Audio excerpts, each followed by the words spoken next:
All right, so we are on to best fit lines and prediction. And the best fit line is a regression line. And it's put on a scatter plot and is a line that lies closer to the data points than any other possible line. So it's the line that best fits the data. So I have a blown up graph here. So in this data, this would be a best fit line that the data is kind of evenly dispersed on. And this would be our best fit line here of our data points. So there are some cautions about making predictions from best fit lines. Don't expect a best fit line to give good prediction unless the correlation is strong and there are many data points. Don't use a best fit line to make predictions beyond the bounds of the data points to which the line was fit. So don't go beyond those lines. You can't go, oh, well, I think it's going to continue. A best fit line is based on past data, is not necessarily valid now, and might not result in valid predictions of the future.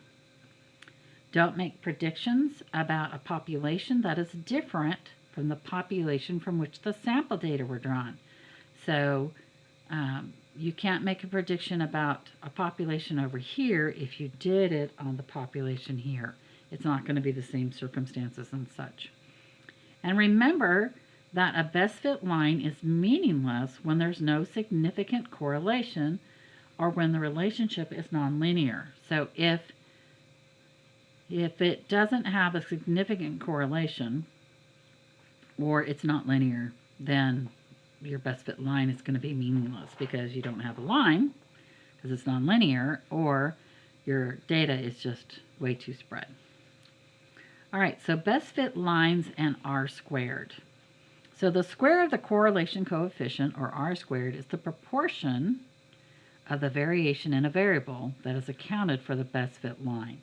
So that's a little definition of what we're going to talk about as we work on stuff. All right, so for example 1, we are going to state whether the prediction or implied prediction should be trusted in each of the following cases and explain why or why not. All right, you found a best fit line for a correlation between the number of hours per day that people exercise and the number of calories they consume each day. You've used this correlation to predict that a person who exercises 18 hours a day would consume 15,000 calories per day. All right, so let's talk about that. So this is 7.3. Yep, 7.3. And this will be example 1, part A. So first of all, no one exercises 18 hours a day on an ongoing basis. If you think about, there's only 24 hours in a day, right? And they would have to do some sleeping, right? So typically they're not going to, on an ongoing basis, there would be no way to do that. So there's no, so no one exercises 18 hours a day on an ongoing basis. Somebody might do it for a day, right? That might happen. Maybe even they're working really hard to get to a certain goal. Maybe they do it a couple of days. But then you got to have enough time to sleep and eat in there. So it'd be hard to do 18 hours a day. So, a prediction about someone who exercises 18 hours a day should not be trusted.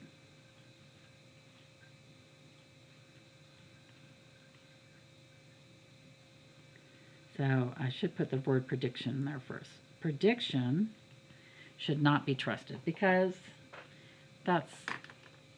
it's not practical that that's even going to happen. All right, part B. There's a well-known but weak correlation between SAT scores and college grades. You use this correlation to predict the college grades of your best friend from her SAT scores. All right, so first clue here we have is weak correlation. Weak correlation means there's a lot of scatter in the scatter plot. That's why it's called a scatter plot, right? Because they're scattered about. So the weak part of the correlation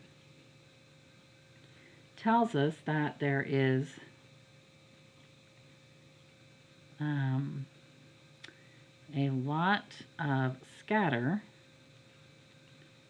in the data. So this tells us that this is not going to be very accurate, right? So we would say here, they wanted to know, will the prediction, should it be trusted? Well, as far as the prediction goes, I would say that we're not going to trust it again, right? It's not going to have great accuracy. So not great accuracy. So not trusted. All right, let's go to the next one. Historical data have shown a strong negative correlation between the national birth rates and affluence. That is, countries with greater affluence tend to have lower birth rates. These data predict a high birth rate in Russia. All right, so here we're taking historical data and applying that historical data to today. So historical data have shown that strong negative correlation between national birth rates and affluence. That's historical. You can't assume that the historical data still applies today. And in fact, Russia actually has a very low birth rate despite also having a low level of affluence. All right, so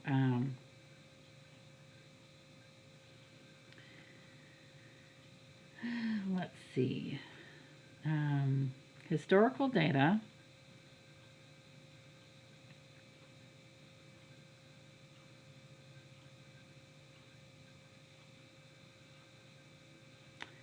may not apply to today, and Russia has a very low birth rate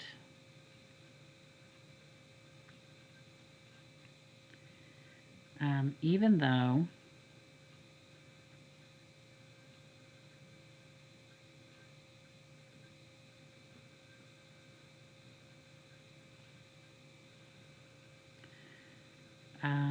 they have a low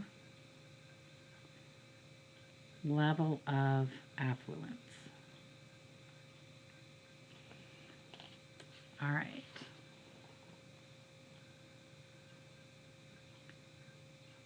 So what they were saying was history said that the greater the affluence, the lower the birth rate. Well, Russia has a low affluence and they have a low birth rate. So that prediction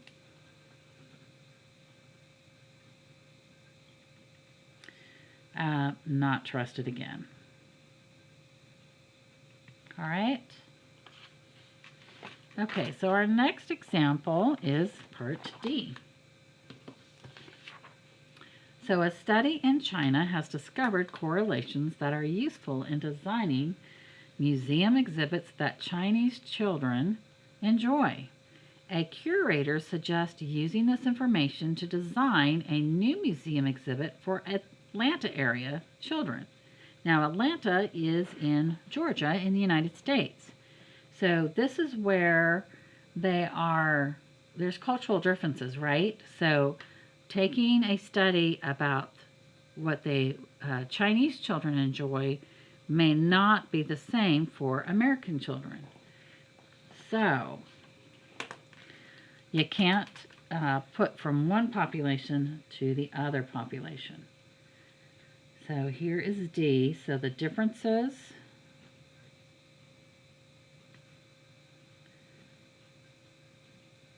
between China and Atlanta should not be considered. Oh, I forgot the word cultural. Cultural differences. Given the cultural differences, that's what it is. So given the differences between them, the suggestion should not be considered. Sorry about that. All right. So there's so many differences between China and Atlanta that the suggestion by the curator, it shouldn't even be considered without, you got to have more information to back it up. So the prediction, again, not trusted, right? All right. Because they are two completely different groups. All right.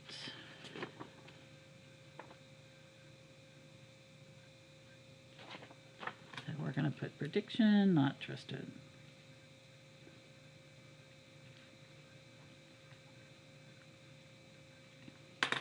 All right, part E, we have another group.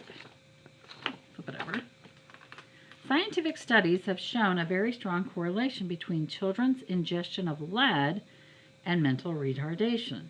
Based on this correlation, paints containing lead were banned. All right, so they had a very strong correlation between these things. So there is the strength of the correlation, so very strong correlation, and we have severity of the consequences, or severe consequences of the mental retardation. So the prediction seems reasonable, and so we would say that it is trusted. Okay. Now, later on, they actually did some studies and established that lead is an actual cause of mental retardation, making that rationale on the ban even stronger. So they quit making paint with lead in it, and because part of the problems were that children, paint peels, and they were eating the lead paint, which was really bad. All right, F. Based on a large data set, you've made a scatter plot for salsa consumption per person versus years of education. The diagram shows no significant correlation, but you've drawn a best fit line anyway. The line predicts that someone who consumes a pint of salsa per week has at least 13 years of education. Well, this is not a does it make sense question, but that doesn't even make sense. There's no correlation to how many years of school you have to whether or not you eat salsa. You eat salsa because you like the taste of salsa, or you eat salsa because it's served a lot. Maybe you go out to eat at Mexican restaurants, so you eat a lot of salsa because that's what they serve as an appetizer.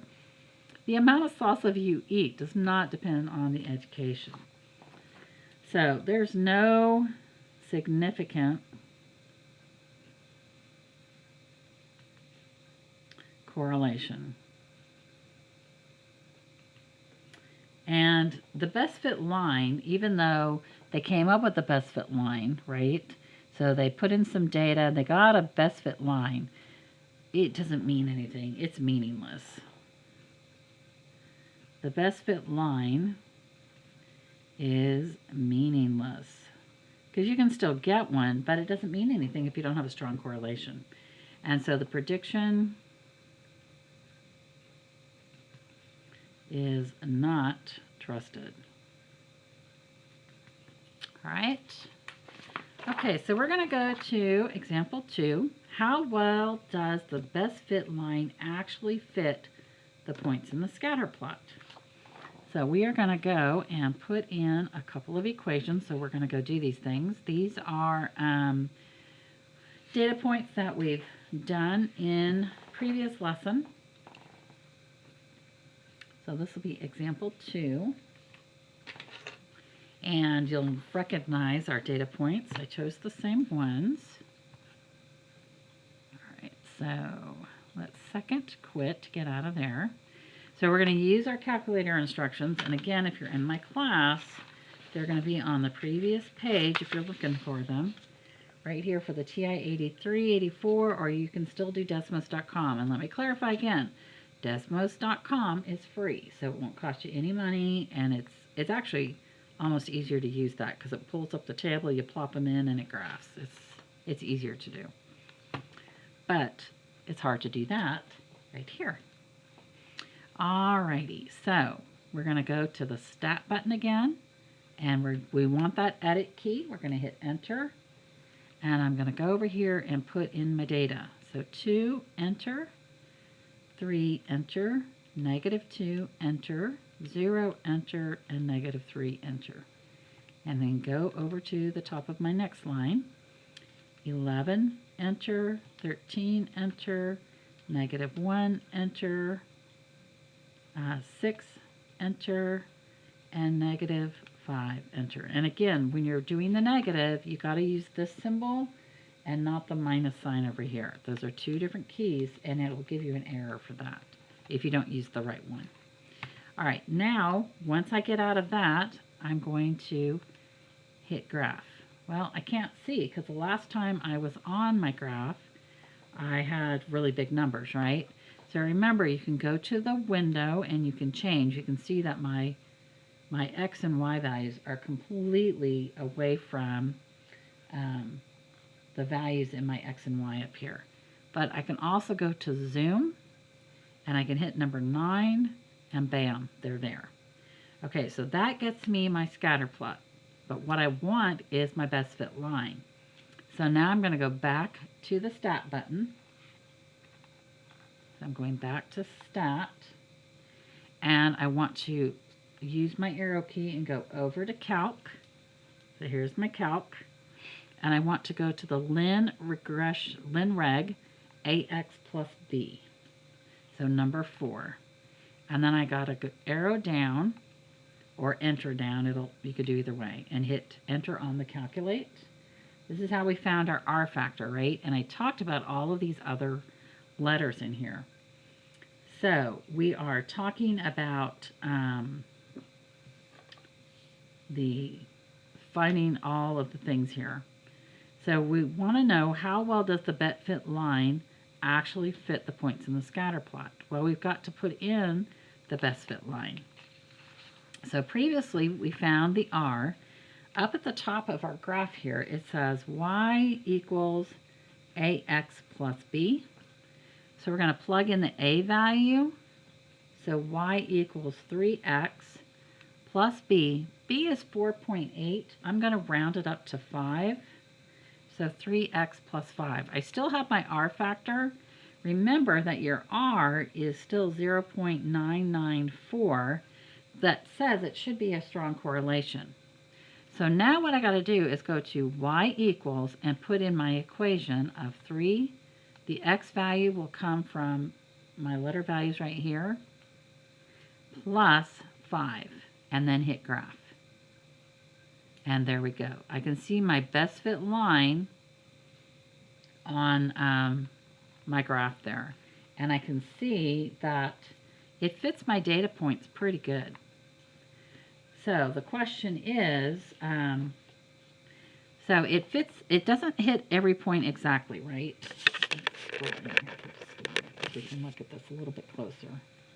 Trying not to get the glare on there. It's not easy because I have lights in here, and then there's the lights on the document camera. But I want you to see there's some points above and below my calculator, or on, not the calculator, but the line. There's one down, this one hits, this one's above, this one hits, and this one's down below the line. But it's still pretty close. So even if even if some of the points were a little further away, as long as it's going through the middle of them, it's pretty good. So I would say that it does. It fits the line very well.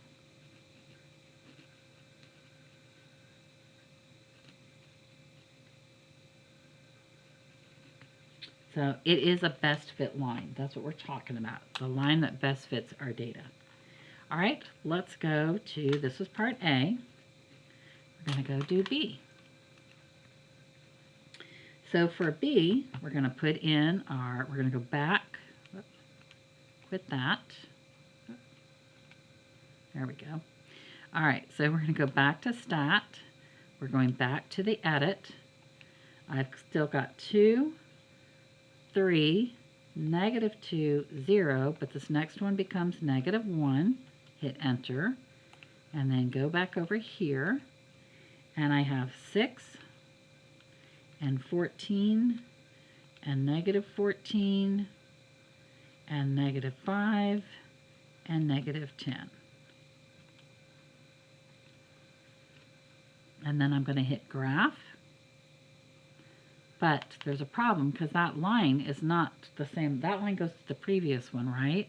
So I'm going to go to y equals, and I'm going to clear that out. And now I'll hit graph, but I can't see all my points again. So I'm going to go to zoom 9, and now I can see all my data points, right?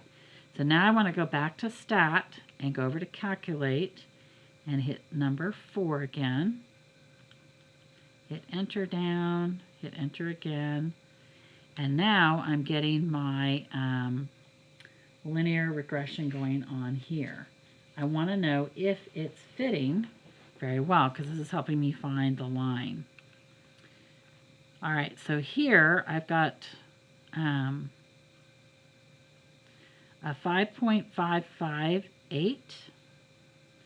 So we're going to follow rounding rules, right? So we've got y equals ax plus b. So I can do y equals 6x minus 4 because it's a negative number, so I'll do -4. But I'm also going to look at what if I did 5.6x minus 4. If I used rounding rules and rounded up on the 5 behind the decimal place, what will that do for my graph? I have a good strong correlation again, 0.995 in this case. All right, so let's go to my y equals, let's do 6x minus 4, and let's go graph that. It hits pretty good, right? It's hitting a couple, there's a couple below and above. But we did have decimals, so let's go see what that would do. I'm going to go to the second line. Let's do 5.6x minus 4. And let's go graph that line. So does that red line, can you see it in there? I think you can. Does the red line actually, let me turn that off. Oh, that's much better. If I turn off the lights, we can see the graph better. So I did the red line versus the blue line. So the blue line goes through the data. So let's go back. We did 6x minus 4, so let's clear that one. So the red line hits, it is right below this one. It touches that one, right above that one, right above that one, and right touching just barely on the corner of that one. So it's pretty close.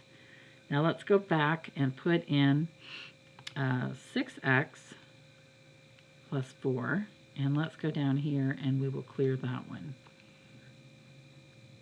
Oh, I did plus 4, didn't I? All right, y equals 6x minus 4 makes a difference. I'm like, that's not even close. Now the 6x minus 4 actually runs through 2 of our points. So it's okay rounding that 5.6 up to 6x minus 4. That is good enough to go. It's not so far that it's way off. So I would just round it up into a decimal. or from the decimal, and I'd make it a 6x minus 4. And that would be our equation of the best fit line. Okay, so just making sure you're understanding. So this is our equation of best fit line. And I would say that we don't need to do the decimal. Same thing up here. This is our equation of our best fit line. Okay? All right. So that is A, that's B, and again, it fits very well.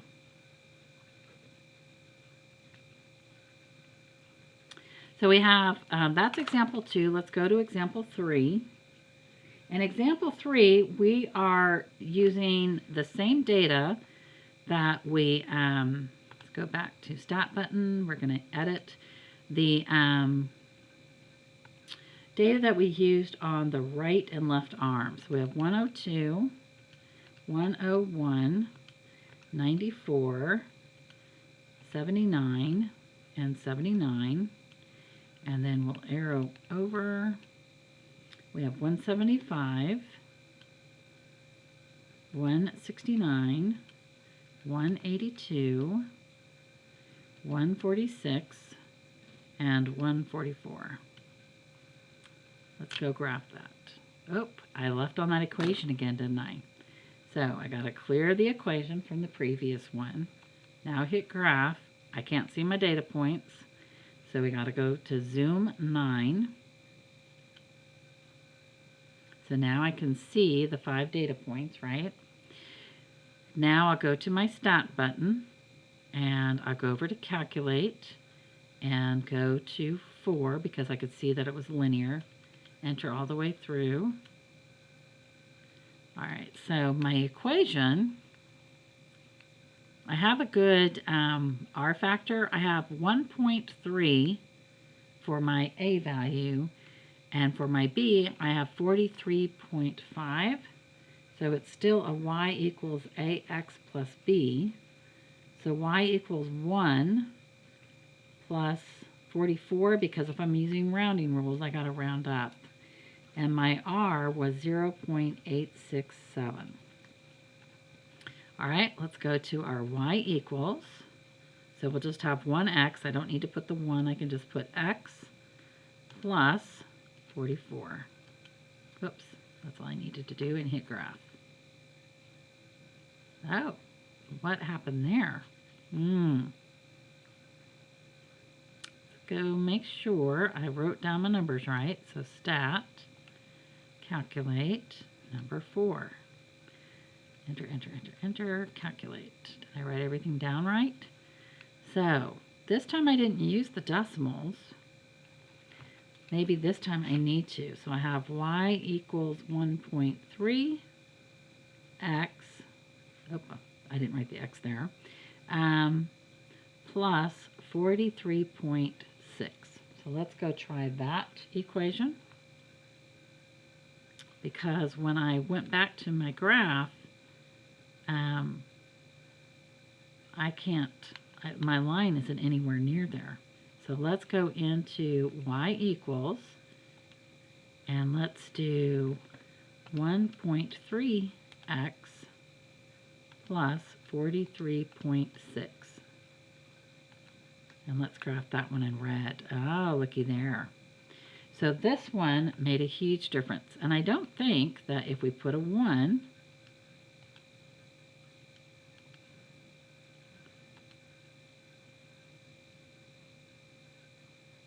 so even putting the 1 didn't change. But so for this one, you're going to need to put in some decimals, because that 1.3 on the slope made a difference versus just a 1. So you're going to have to graph it and see, but like on the previous one, I don't think we needed the decimal, but this one we clearly are going to need to use the 1.3 part. So this would be our line, equation of the line for this one. And it again, so for part A, it said how well does the best fit line actually fit the points. It fits well as long as we use the decimal places, right? All right, discuss the strength of the correlation. So, part B is the strength of the correlation. I wrote down R. I did not write down R squared. So let's go back to calculate. Number 4. Hit enter on calculate. And our R squared value is 0.752. So the next question it asked us is discuss the strength of correlation, compute R and R squared. Identify how much variation in the variable can be accounted for by that best fit line. All right, so with our best fit line there, it fits fairly good, right? There's a strong positive correlation.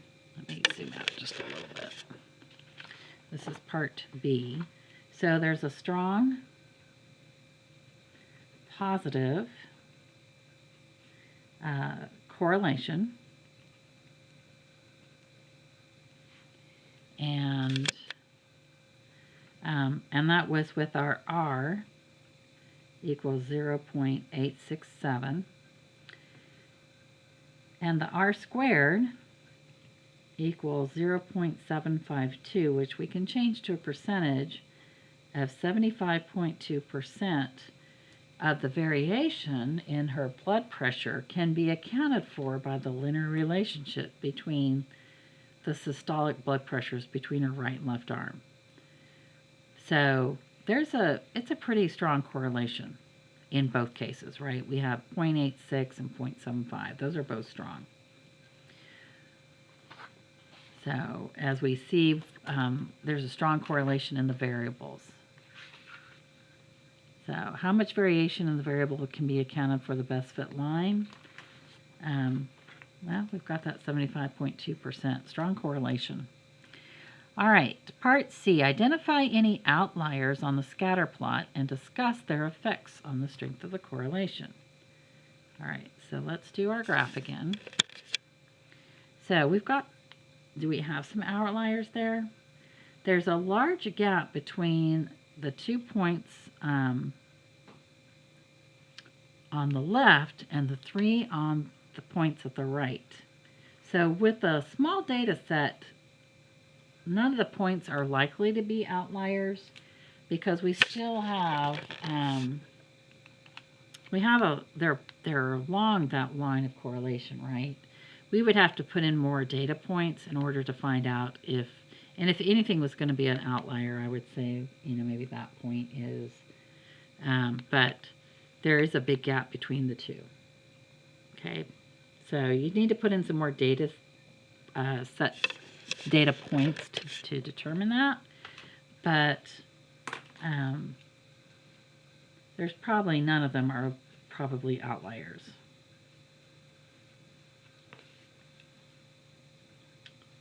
None are likely to be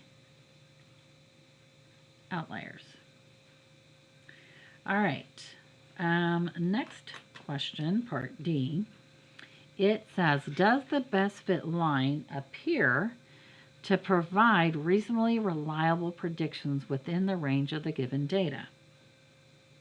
Well, our R value is high, 0.867, and on our graph, the points appear to be somewhat close to the best fit line, so it appears to provide somewhat reliable predictions based on everything that we're seeing, right? The best fit line is pretty close, and so to our data points, our R factor was high. So with those things there, we're going to say that it's probably good, pretty close. So let me put in R factor high, and line is close to points. Just to have a few little notes for you. All right, number 4. Example 4. I think my pen is dying. All right, does it make sense? The data barely deviates at all from the best fit line, and they produce this value, or the square of the correlation coefficient, r squared equals 0.3. Does that make sense? If the best fit line is, all the data is really close to it, does it make sense to have an r squared equal to 0.3? That does not make sense, because